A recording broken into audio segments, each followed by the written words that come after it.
Welcome to Shukla study point. आप सभी का स्वागत है आपके अपने YouTube channel Shukla study point में। मैं शिवम शुक्ला आप सभी दोस्तों का हार्दिक स्वागत करता हूं आपके अपने YouTube channel Shukla study point में। आज का जो वीडियो है बहुत ही खास इसलिए होने वाला क्योंकि आज के वीडियो के माध्यम से हम लोग 14 इंपॉर्टेंट टॉपिक्स के बारे में चर्चा करेंगे और वो 14 इंपॉर्टेंट टॉपिक्स जो होंगे आपके वो पॉलिटिकल साइंस के हैं। पॉलिटिकल साइंस यानी कि राजनीति विज्ञान या राजनीति शास्त्र। अगर आप प्रथम सेमेस्टर में बीए के एडमिशन लिए हैं तो आपको पढ़ना पड़ता है भारतीय राष्ट्रीय आंदोलन और भारत का संविधान यानी कि Indian national movement and constitution of India के बारे में आपको जानना होता है। तो आखिरकार जो इंडियन नेशनल मूवमेंट यानी भारतीय राष्ट्रीय आंदोलन जो है या जो आपका इंडियन जो कॉन्स्टिट्यूशन है यानी कि जो भारत का संविधान है, वहाँ से कौन कौन से ऐसे टॉपिक हैं जिनसे पिछले 2 वर्षों में यानी जब से नई शिक्षा नीति लागू हुई है तब से और अब तक यानी 2 वर्षों में अधिकतर विश्वविद्यालय के जो सिलेबस हैं सभी सेम है। पेपर जो होते हैं पैटर्न भी लगभग अधिकतर का सेम होता है। ऑब्जेक्टिव में जो प्रश्न पूछे गए हैं, लिखित में जो प्रश्न पूछे गए हैं, वो प्रश्न किन टॉपिक से आए हैं उन्हीं टॉपिक को मैं ढूंढ करके आपके समक्ष लाया हूं और बोर्ड पर मैंने लिख रखा है पहले से, ताकि समय आपका नष्ट ना हो और बहुत ही कम समय के अंतर्गत हम लोग यह जान लें कि कौन से ऐसे टॉपिक हैं जिनसे 2024 की परीक्षा में प्रश्न आने वाले हैं। और इन टॉपिक्स को अगर हम पढ़ लेंगे तो और कुछ आपको पढ़ने की आवश्यकता नहीं पड़ेगी। अगर इतना ही आप पढ़ लेंगे, इनमें से अगर एक आध दो टॉपिक छूट भी जाता है कोई दिक्कत की बात नहीं, बहुत ही आसान तरीके से आप इन टॉपिक को तैयार भी कर पाएंगे, समझ भी पाएंगे। उसके लिए भी जुगाड़ है। कैसे समझना टॉपिक को, उसके लिए महासंग्राम वीडियो आएगी, रिवीजन क्लास जो होती है वो आएगी। मॉडल पेपर हमारे आप देखें 2023 में मैंने बहुत सारी वीडियोस बनाई हैं प्रथम सेमेस्टर को लेकर के। 2022 की बहुत सारी वीडियोस पड़ी हुई हैं हमारे चैनल पर प्लेलिस्ट में, तो आप उन वीडियोस को देखें। और निश्चित तौर पर जिस दिन आपने उन वीडियोस को देख लिया, एक भी प्रश्न आपका एग्जाम में अगर छूट जाएगा, आकर के फिर बताना कि भाई आपने ऐसा कहा था और ऐसा नहीं हुआ। फिर उसी समय मैं आपको बताऊँगा, आप आकर के वीडियो को ऐसे डिसलाइक मार दीजिएगा।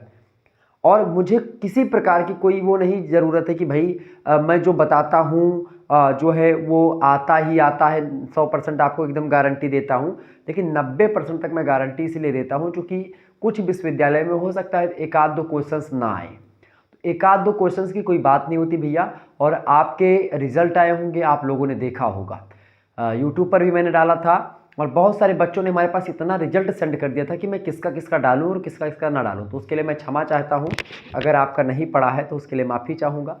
लेकिन आज का जो वीडियो है बहुत ही हेल्पफुल है, बहुत ही इंपॉर्टेंट है, तो इसको अंत तक जरूर देखिएगा, ठीक है। सबसे पहली बात यह है कि बीए प्रथम वर्ष प्रथम सेमेस्टर राजनीति विज्ञान भारतीय राष्ट्रीय आंदोलन और भारत का संविधान यानी कि उसके 14 इंपॉर्टेंट टॉपिक है। ये पॉलिटिकल साइंस यानी Indian national movement and constitution of India, ये आपके पेपर का नाम है। दीनदयाल उपाध्याय गोरखपुर विश्वविद्यालय लखनऊ विश्वविद्यालय में 2 पेपर होते हैं। तो पहले पेपर का आपका नाम क्या हो जाएगा? पहले पेपर का आपका नाम होगा इंडियन नेशनल मूवमेंट और दूसरे पेपर का आपका नाम होगा कॉन्स्टिट्यूशन ऑफ इंडिया। क्लियर? ये बात ध्यान रखेंगे। कहने में तो बड़ा आसान लगता है कॉन्स्टिट्यूशन ऑफ इंडिया, लेकिन कॉन्स्टिट्यूशन ऑफ इंडिया बहुत छोटा नहीं, बहुत बड़ा है। दुनिया का सबसे बड़ा लिखित संविधान है भारत का संविधान, भैया समझ रहे हैं ना। दुनिया का सबसे बड़ा लिखित संविधान है। कितने अनुच्छेद हैं? 395 अनुच्छेद जब लिखा गया था तब था, और लगभग 105 से 6 बार संशोधन हो चुका संविधान में। 105 4-5 बार जो हुआ, लगभग 100 से अधिक बार संविधान में संशोधन हो चुका। अब आप सोचो कि संविधान में इतनी बार संशोधन हुआ होगा तो कुछ ना कुछ जुड़ा होगा ना, कुछ ना कुछ कमी हुई होगी। लगभग 100 से अधिक संविधान जो है मतलब अनुच्छेद और भी इंक्लूड हुए हैं, यानी लगभग अगर आप देखेंगे तो 450 से ऊपर संविधान है भारत संविधान में, मतलब वर्णित है। लेकिन मूल रूप से अगर देखें तो 395 हैं। 8 अनुसूचियाँ शुरुआत में थी, 22 भाग थे, अनुसूचियाँ 4 और बढ़ी, तो अब जो है कितनी अनुसूची हो गई भैया? 12 अनुसूची हैं। अब 24 भाग हो चुके हैं। पहले 25 भाग हो गए थे, एक भाग भी कट गया। पहले 22 भाग था, फिर क्या हुआ, धीरे धीरे संविधान संशोधन हुआ तो कई भाग जुड़ते गए, तो 25 भाग हुआ, फिर एक भाग कम हो गया, यानी 24 भाग अब वर्तमान में आपको मिलेंगे। तो भारत का जो संविधान है वो तो कहने में छोटा लग रहा है लेकिन बहुत बड़ा है। भारतीय राष्ट्रीय आंदोलन एक दिन का आंदोलन नहीं है, बहुत लंबा आंदोलन था। और आप देखें अंग्रेज लोग जब से आए हैं, आप खास करके भारतीय राष्ट्रीय आंदोलन की जो पृष्ठभूमि है 1858 ईस्वी का जो भारत शासन अधिनियम आता है वहाँ से शुरू होती है। और जब भारत की जो प्रथम स्वतंत्रता संग्राम या पहली क्रांति बोले तो प्रथम स्वतंत्रता या स्वाधीनता आंदोलन होता है, वहीं से भारतीयों के मन में ये लगता है कि भाई भारत एक है। क्योंकि भारत उससे पहले अलग अलग छोटे छोटे राज्यों में बटा हुआ था। उनको ये एहसास नहीं था कि भाई अंग्रेज लोग हम पर शासन कर रहे हैं। जैसे आज अगर कोई पार्टी आकर के यहाँ पर शासन करे या कोई कंपनी मान लेते हैं, अंबानी जी की कंपनी है, मैं ये नहीं मतलब एक उदाहरण के माध्यम से समझा रहा हूँ आपको, तो इसका कोई सही तथ्य मतलब वो नहीं है कि भाई अंबानी जी ऐसा करेंगे, बिल्कुल ऐसा मेरा कोई मंतव्य नहीं है, ठीक है। चूँकि कभी कभी क्या होता है कि अगर आप किसी दूसरे परिप्रेक्ष्य में बात बोलेंगे और दूसरे परिप्रेक्ष्य में अगर बातें निकल गई तो उसका अलग मैटर हो जाता है। तो इसीलिए जैसे मान लेते कोई कंपनी है भारत में, अब विदेशी कंपनी कोई आई है, यहाँ पर काम कर रही है, ठीक है। अब वो क्या करे कि यहाँ पर धीरे धीरे अपना राजनीतिक वर्चस्व जो है बनाती चली जाए, यहाँ पर चुनाव लड़े, यहाँ पर सेना रखना प्रारंभ कर दे, गोला बारूद रखना प्रारंभ कर दे। तो फिर धीरे धीरे करके क्या होगा, अब जब उसने आंदोलन किया, युद्ध लड़ने शुरू कर दे, फिर उसके बाद में हमारे राजाओं महाराजाओं को पराजित करने लगे, तो भाई हमको पता चलेगा ना कि भाई ये लोग जो है हमको छल रहे हैं, हमारे साथ गलत कर रहे हैं। तो जब लोगों को पता चला तब तक जो है हालांकि देर हो चुकी थी, तो उसी फिर हिसाब से 1858 ईस्वी का अधिनियम आता है। फिर ब्रिटेन की जो महारानी होती हैं वो खुद एक प्रकार से अपने हाथों में सारा शासन ले लेती हैं।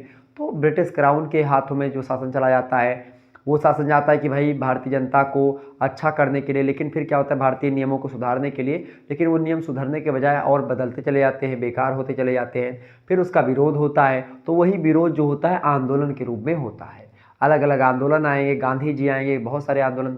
भारत में सबसे ज़्यादा आंदोलन जो किया है स्वतंत्रता को लेकर के वो गांधी जी ने ही किया है, मोहनदास करमचंद गांधी। तो यही सबसे प्रश्न आएंगे। तो आइए हम जानते हैं कौन कौन से ऐसे टॉपिक हैं जिनसे आपकी परीक्षा में बहुत ज़्यादा प्रश्न पूछे जाते हैं, ठीक है। क्योंकि पिछले 2 वर्षों में आप देखेंगे, चूँकि राष्ट्रीय शिक्षा नीति जो लागू हुई है अभी जल्दी लागू हुई है। हालांकि सिलेबस पहले भी आप पढ़ते थे बीए फर्स्ट ईयर में भी, और आज बीए प्रथम सेमेस्टर में भी पढ़ रहे हैं। फर्स्ट ईयर में 2 सेमेस्टर आपको पढ़ना होता है, एक प्रथम सेमेस्टर एक द्वितीय सेमेस्टर। आप सेकंड ईयर में जाओगे तो 2 सेमेस्टर, थर्ड सेमेस्टर और फोर्थ सेमेस्टर। आप थर्ड ईयर में जाओगे आपको 2 सेमेस्टर, एक फिफ्थ सेमेस्टर और 6th सेमेस्टर, आपको इस तरीके से पढ़ना पड़ेगा, ठीक है। तो अब भी सिलेबस लगभग वही होता है, लेकिन कुछ कुछ चेंजमेंट होता है आपका, ठीक है। देखिए पहला आपका जो है वो क्या है, भारतीय राष्ट्रवाद का उदय का क्या कारण रहा।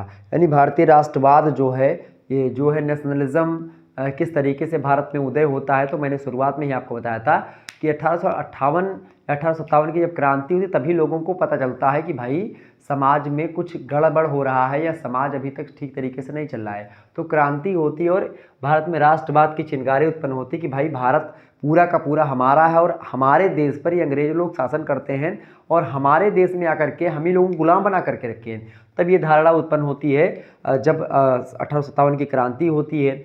इसके अलावा और भी तमाम से 1861 के अधिनियम आते हैं, 1858 का अधिनियम आता है, इसके अलावा 1891 का अधिनियम आता है। तमाम प्रकार के अधिनियम आते हैं। उन अधिनियमों के माध्यम से भारतीय लोगों के प्रति कानून का रवैया जो रहता है वो अलग रहता है, और जो ब्रिटेन के लोगों के प्रति रवैया रहता है वो अलग रहता है। तो दोनों में डिफरेंस आपको मिल जाता है, तो जनता को पता लगने लगता है धीरे धीरे। फिर उधर 1885 ईस्वी में आप देखते हैं भारतीय राष्ट्रीय कांग्रेस की स्थापना हो जाती है, और भी तमाम सारे सामाजिक, राजनीतिक, धार्मिक, आर्थिक और सांस्कृतिक कारण रहे जिनके कारण से क्रांतियाँ होती गई और लोगों के अंदर एक ज्वाला, एक प्रकार से एक ऐसी विचारधारा पनपने लगी जो राष्ट्रवाद कही जाती है। तो हमने राष्ट्रवाद पर चर्चा करी हुई, तो आप लोग देख लीजिएगा।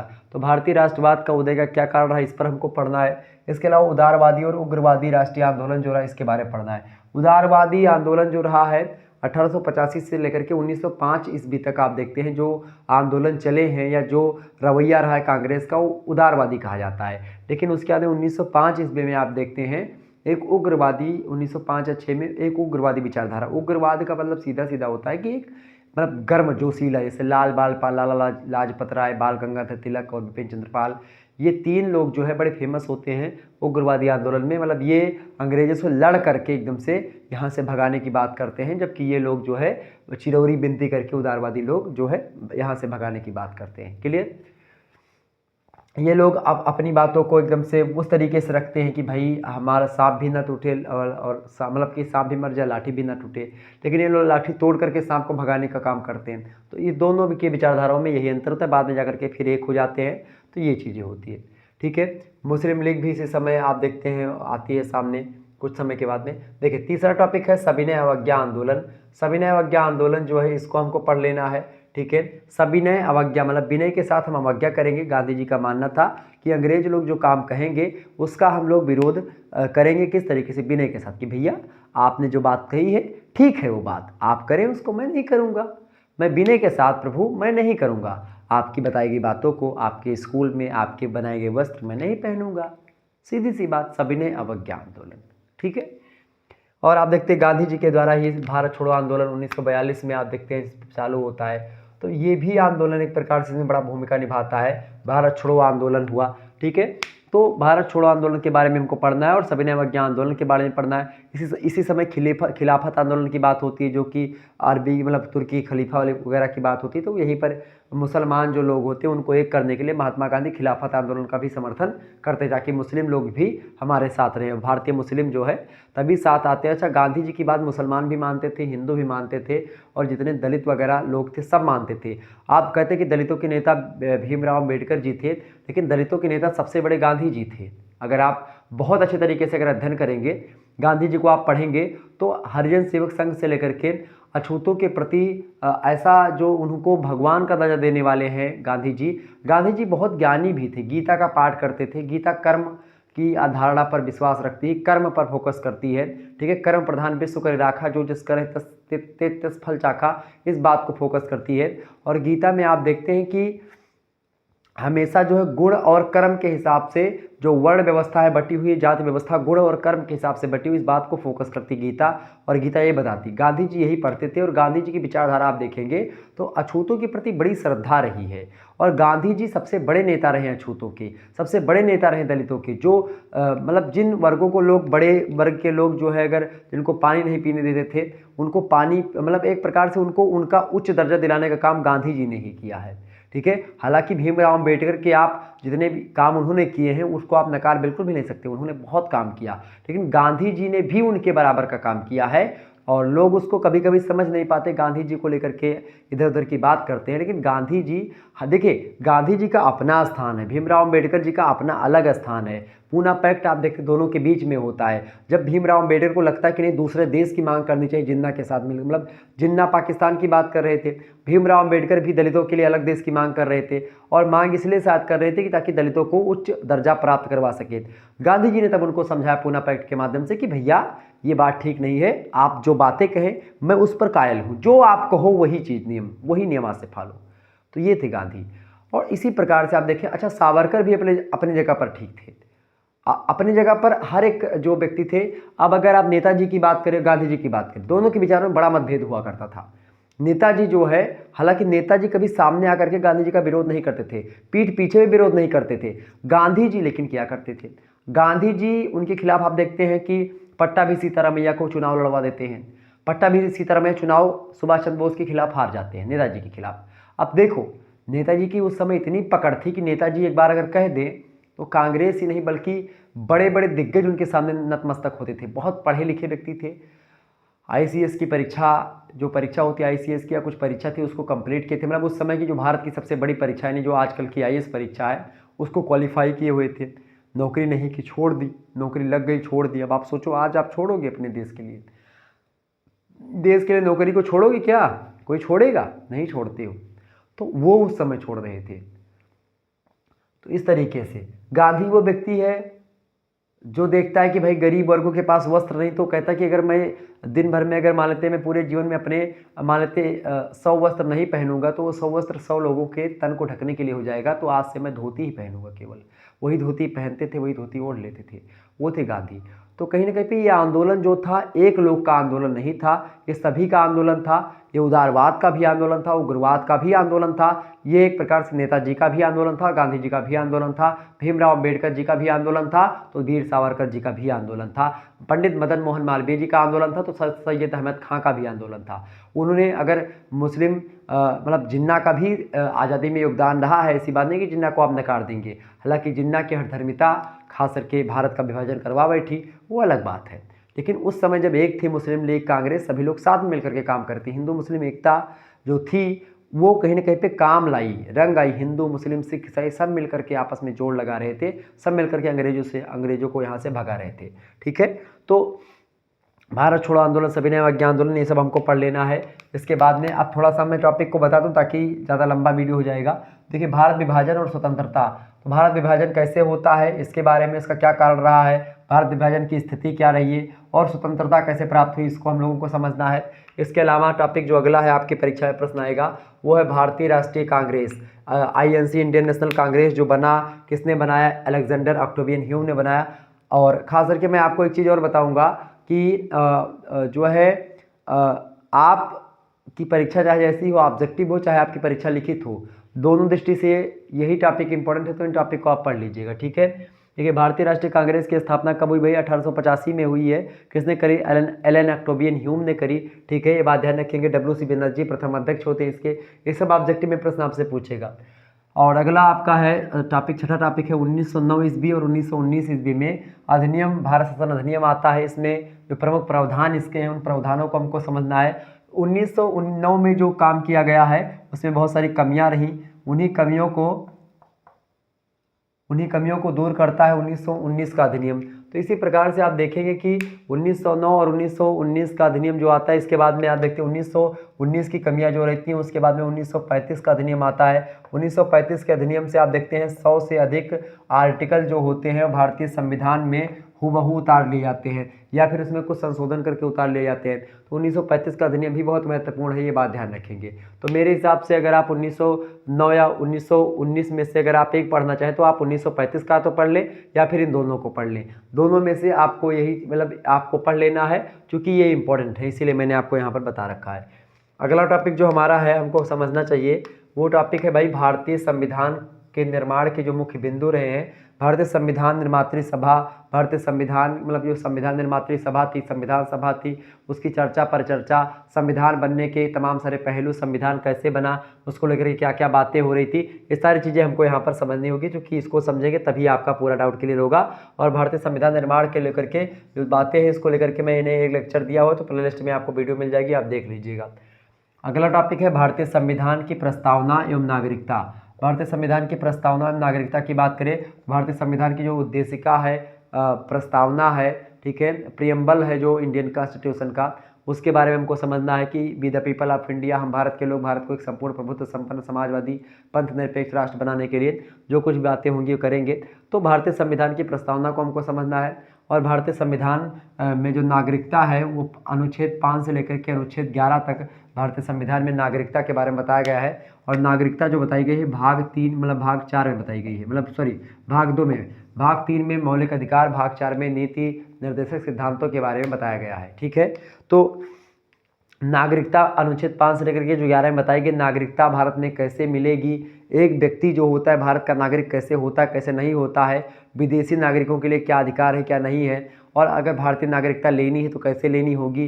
क्योंकि उस समय जब संविधान बना उस समय भारत विभाजन की भी बात हो रही थी, तो भारत विभाजन चूंकि हो गया था, तो भारत विभाजन के समय क्या था कि भाई कुछ लोग पाकिस्तान में जो रहने वाले थे वो हिंदुस्तान आने वाले थे, जो हिंदुस्तान के थे वो पाकिस्तान में रहने जाने वाले थे। तो ऐसी स्थिति में क्या हो रहा था कि भाई नागरिकता किसकी भारत की होगी किसकी नहीं होगी, ये सारी चीज़ें को लेकर के यहाँ पर बातें लिखी गई हैं, ठीक है। इसके बाद में हम लोगों को आगे देखना है मौलिक अधिकार।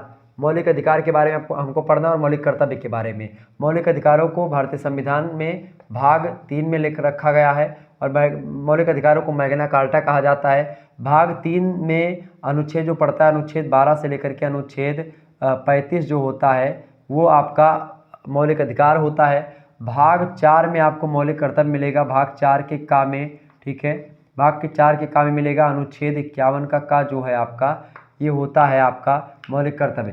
राज्य का जो नीति निर्देशक सिद्धांत है DPSP यानी directive principles of state policies, नीति निर्देशक सिद्धांत, ये भाग 4 में है, ठीक है, भाग 4 में। और 36 से लेकर के अनुच्छेद 51 तक जो संविधान में अनुच्छेद है वो नीति निर्देशक सिद्धांतों को लेकर के बताया गया है। तो यही सब प्रश्न आपसे पूछेगा, ठीक है। ऑब्जेक्टिव में कई सारे प्रश्न आपसे बनेंगे। मौलिक अधिकारों को कहाँ से लिया गया, तो आप बताएंगे मौलिक अधिकारों को अमेरिका के संविधान से लिया गया है। मौलिक कर्तव्यों को कहाँ से लिया गया, तो आप बताएंगे रसिया के संविधान से लिया गया, USSR के संविधान से, ठीक है। तो आपसे पूछेगा कि नीति निर्देशक सिद्धांत यानी directive principles of state policies किस देश के संविधान से लिया गया, तो आप बताओगे कि भाई आयरलैंड के संविधान से लिया गया है। तो ऐसे कई प्रकार के प्रश्न आपसे पूछेगा। आपसे पूछेगा केंद्र राज्य संबंध कहाँ से लिया गया भारतीय संविधान में, तो आप बताओगे कि भाई वो लिया गया है जो है ऑस्ट्रेलिया से, यानी समवर्ती सूची वहीं से ली गई, तो केंद्र राज्य संबंध की बात भी वही होगी। आपसे पूछेगा कि भाई जो है मतलब और भी चीज़ें जो ली गई हैं वो कहाँ से ली गई हैं, तो आप बताओगे कि अलग अलग देशों से, जैसे संसदात्मक शासन व्यवस्था इंग्लैंड से ली गई है, संघात्मक शासन व्यवस्था कनाडा से ली गई है। ये सब बातें आपको ऑब्जेक्टिव के लिए पता होनी चाहिए। संविधान की मूलभूत विशेषताएं, लक्षण, ठीक है, कितने संविधान में अनुच्छेद हैं, कितने एक प्रकार से संशोधन हुए हैं, कौन सा संशोधन चौथे नंबर पर हुआ है, लास्ट वाला कौन सा हुआ है, इसको फोकस कर लेना है। बाकी ज़्यादा आपसे यहाँ से पूछेगा नहीं। मौलिक अधिकारों को पूछेगा, समानता का अधिकार किसमें बताया गया, तो आप बताएंगे 14 से लेकर के 18 तक समानता का अधिकार है, 19 से लेकर के 22 तक स्वतंत्रता का अधिकार है। ये सब आपसे पूछ सकता है। अनुच्छेद 14 में क्या लिखा, तो आप बताएंगे विधि के समक्ष समता की बात अनुच्छेद 14 में की गई है। आपसे पूछेगा कि अनुच्छेद 15 में क्या कहा गया, तो आप बताएंगे धर्म, जाति, लिंग, जन्म स्थान इत्यादि के आधार पर किसी व्यक्ति में कोई भेदभाव नहीं किया जाएगा, ठीक है।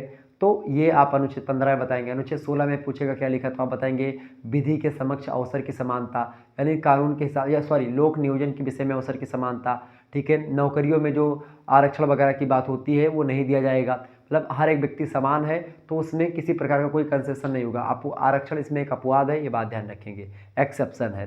तो इसी प्रकार से अनुच्छेद 17 कहता है मतलब अस्पृश्यता का अंत किया जाएगा। अस्पृश्यता समझ रहे, अनटचबिलिटी को खत्म किया जाएगा। अनटचबिलिटी मतलब जो छुआछूत होता है उसको खत्म किया जाएगा, अनुच्छेद 17 कहता है। अनुच्छेद 18 कहता है कि उपाधियों का अंत किया जाएगा, यानी जो उपाधियाँ राजाधिराज, महाराज, गणराज, ये सब उपाधियाँ होती हैं, ये सब हटा दी जाएंगी, मतलब किसी प्रकार की कोई उपाधि नहीं होगी, सभी व्यक्ति समान होंगे, तो ये समानता का अधिकार है।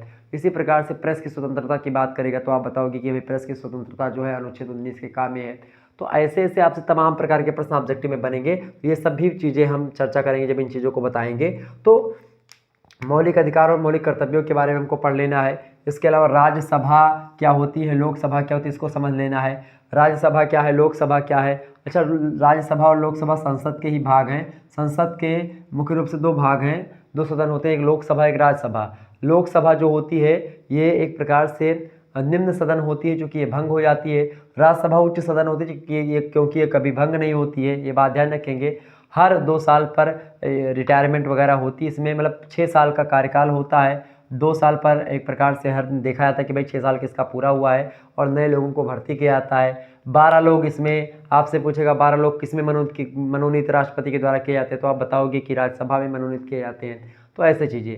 लोकसभा में 2 लोग कहाँ से आते हैं, तो आंग्ल भारतीय समुदाय से 2 लोगों को जो राष्ट्रपति होता है वो लोकसभा में सांसद बनाता है। लोकसभा और राज्यसभा में जो सांसद होते हैं, जो व्यक्ति बैठते हैं वो सांसद होते हैं। जो सांसदी का चुनाव होता है हमारे आपके यहाँ पर, तो उसी सांसदी के चुनाव में जो जिनको आप वोट देते हो लोकसभा में जाकर के बैठते हैं, ये बात ध्यान रखेंगे। लोकसभा के वो सब लोग मिल करके अपना वोट प्रधानमंत्री को देते हैं और प्रधानमंत्री बनाते हैं, ठीक है। लोकसभा जो होती है जहाँ पर लोग बैठक करते हैं वहाँ पर लोकसभा का अध्यक्ष सभी लोग लोकसभा के लोग मिल करके एक लोकसभा का अध्यक्ष का चुनाव करते हैं, ये बात ध्यान रखेंगे। तो संसद होता है, संसद के अंतर्गत ही राष्ट्रपति भी आता है, ये बात ध्यान रखेंगे। लेकिन संसद का अंग नहीं है, लेकिन राष्ट्रपति आता संसद के अंदर ही है। तो ये हो गया 10वां टॉपिक। 11वां टॉपिक है आपका राष्ट्रपति के कार्य और शक्तियाँ। राष्ट्रपति का क्या कार्य है, राष्ट्रपति की क्या क्या शक्तियाँ हैं, राष्ट्रपति को उसके पद से कैसे हटाया जा सकता है, ये सब प्रश्न आपकी परीक्षा में पूछेगा और इसको हमको जरूर बताना है। इसके अलावा चूँकि अनुच्छेद 61 में जो बताया गया है भारतीय संविधान के, उसमें राष्ट्रपति से रिलेटेड बताया गया है और ये बताया गया अनुच्छेद 52 से लेकर के अनुच्छेद 61 तक भारत के राष्ट्रपति के बारे में बताया गया है, ठीक है। ये बात ध्यान रखेंगे। तो राष्ट्रपति का क्या कार्य होगा, क्या कर्तव्य होगा, क्या शक्तियाँ हैं राष्ट्रपति के पास, क्या क्या पावर है और राष्ट्रपति को उसके पद से कैसे हटाया जा सकता है, सारी बातें जो है उसमें लिखी हुई हैं। महाभियोग की प्रक्रिया एक होती है, उसके द्वारा अनुच्छेद 61 में बताया गया कि महाभियोग के द्वारा राष्ट्रपति को हटाया जा सकता है। क्लियर। तो ये सब चीज़ें हमको पढ़नी है। इसके अलावा राज्यपाल कौन होता है, राज्यपाल और मुख्यमंत्री में क्या संबंध होता है, मुख्यमंत्री की स्थिति क्या होती है राज्य में और राज्यपाल क्या होता है। क्योंकि राज्यपाल को नियुक्त कौन करता है, राष्ट्रपति करता है।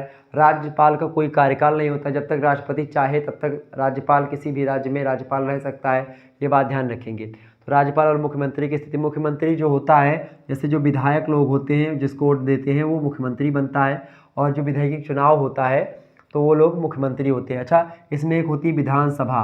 तो विधानसभा जो होती है विधानसभा में विधायक लोग बैठते हैं और विधान परिषद में एमएलसी लोग बैठते हैं, ठीक है, एमएलसी, और विधानसभा के जो होते हैं उनको एमएलए कहते हैं। क्लियर, ये बात ध्यान रखेंगे।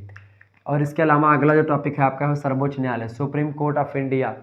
तो सुप्रीम कोर्ट की अगर बात करें तो सुप्रीम कोर्ट की स्थिति, सुप्रीम कोर्ट की शक्तियाँ, सुप्रीम कोर्ट की पावर, इन सभी के बारे में हमको समझना है। इसके अलावा सबसे इम्पोर्टेंट टॉपिक जो आपका है वो है भारत में केंद्र राज्य संबंध, इसको समझना है। जो सूचियाँ वगैरह, समवर्ती सूची, राज्य सूची, केंद्र सूची, इसको समझना। तो यही भारत में केंद्र और राज्य के बीच में क्या संबंध है, इसको समझना है। इस प्रकार से 14 इंपॉर्टेंट टॉपिक थे जिनके बारे में मैंने बताया। इनको अगर आप पढ़ लेंगे तो पॉलिटिकल साइंस में कहीं से और अलग से प्रश्न नहीं आता है, इन्हीं टॉपिक से आपकी परीक्षा में प्रश्न फंसते हैं। तो ये चीज़ आप नोट डाउन कर लीजिएगा, फटाफट से इसका स्क्रीनशॉट ले लीजिए। सभी लोग, जितने भी लोग देख रहे हो, स्क्रीनशॉट ले लीजिएगा। ओके, चलिए फिर मिलते हैं हम नेक्स्ट वीडियो में। तब तक के लिए जय हिंद, जय भारत। आप सभी का बहुत बहुत धन्यवाद। हमारे साथ जुड़ने के लिए इसी प्रकार से अपना प्यार हमेशा बनाए रखेंगे। बहुत बहुत धन्यवाद भाई। ठीक है, चले फिर। ओके, तो वीडियो को लाइक कर दीजिए, चैनल पर नए हैं तो सब्सक्राइब जरूर कर दीजिएगा। बहुत बहुत धन्यवाद।